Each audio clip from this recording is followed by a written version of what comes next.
Okay, hi everybody. We're back with a little street chat about the Sweaters for Good project, and I have another guest with me today. Would you like to introduce yourself? Hi, my name's Jeri Riggs, and I am in a knitting group with Erica. So that's how I heard about this wonderful project. And as a compulsive knitter, I've knit a lot of sweaters with local yarn. So I brought a few to show you today. And hopefully, by the time the Knitting for Good project is really in full swing, I will have more. Great.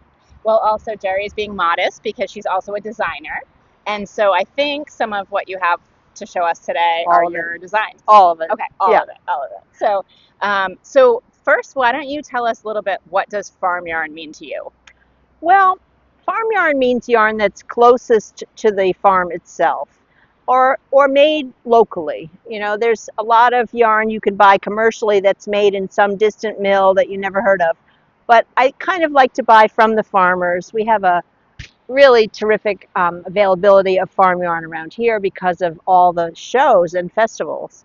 And Russell's, which is a garden center near us, twice a year has these amazing festivals where lots of small vendors come and people bring their own homegrown yarn. So Yeah. that's been tempting me quite And a some bit. of what you have to show us, maybe from there. Yes. Okay, why don't you pick your first one you'd like to show? Okay. Well, I have a couple, but this one I really love because it's from Maple Frost yarn, and the woman who sells the yarn and makes the yarn and raises the sheep is local to us, and her yarn is just delicious. And feel it. I mean, Yeah, it's a and the really color is soft, beautiful. yes. And we may see a color. Are we going to see a color theme coming out of your bag or no? I have a lot of blue sweaters, Just so but you don't today get I'm wearing summer. orange because it's so hot out. So Jerry has a color palette and it's beautiful. Oh, thank you. And a lot of it is kind of these bluey teal green, right? Yes, So Maple Frost Farm. So yes. tell us what kind of sheep, if you know. I think it is a Leicester long wool, Okay. and it is lovely in this kind of lace pattern because the long wool, I think, sort of gives you a very good drape and it holds up pretty well. I knit this sweater a couple years ago Okay. in a pattern called Hudson River because I'm from New York originally, and so it has that undulation, and you can really see it in the detail, even though the yarn is kind of slubby and has a lot of texture to it. Yeah. So I think that's a good one to start with for two reasons. Obviously, Hudson, Yeah. for Rhinebeck, for those of you going to Rhinebeck. And Yeah. then also, I believe that Leicester Longwool is going to be one of the breeds that's featured. Ooh, super. So I think it's Border Leicester, Leicester Longwool, and Blueface Leicester. Excellent. So I don't know if it Oh, was a coincidence or planned, that was but great. it Well, was a good choice. I'll stand up and hold it up a little bit so that okay. you can kind of see. And why don't one more time? Do you want to just tell us the name of the pattern? It's called Hudson River Pullover Okay, by Jeri Riggs. by Jeri Riggs. All right, and you can find it on Ravelry. You can. Okay. You totally can. Okay, beautiful. Thank you. I'll That hold was a it up. fun. You can Okay. grab your next one. How about All right. that? The next one is let's see. So, Junction Fiber Mill came across my radar many years ago, actually, and I was quite captivated with their yarn. And so I knit this sweater, which is another one of my designs. But I used my favorite color, blue. And so this one is called Pyramid Sweater Okay. because it has texture. You know, it has these little triangles, which makes it a lot more fun to knit. And I started off with some, and these are all top down. Mm-hmm. So I started off with the blue, and then I thought, well, what would happen if I just added some other color to it? And so that's where the second part comes in. And I think it was just so entertaining to knit. Mm-hmm. But then I only had one skein of that, so the rest of Yeah. it is in the blue, which Okay. is fine. So is this it's their DK, I think, by It's the their feel of DK, it. yes. And it's maybe one of their original, like, It's solids. one and of their then solids, one of and the they're making making tracks. tracks, Okay. yeah, which is compatible, the two of them. Okay, great.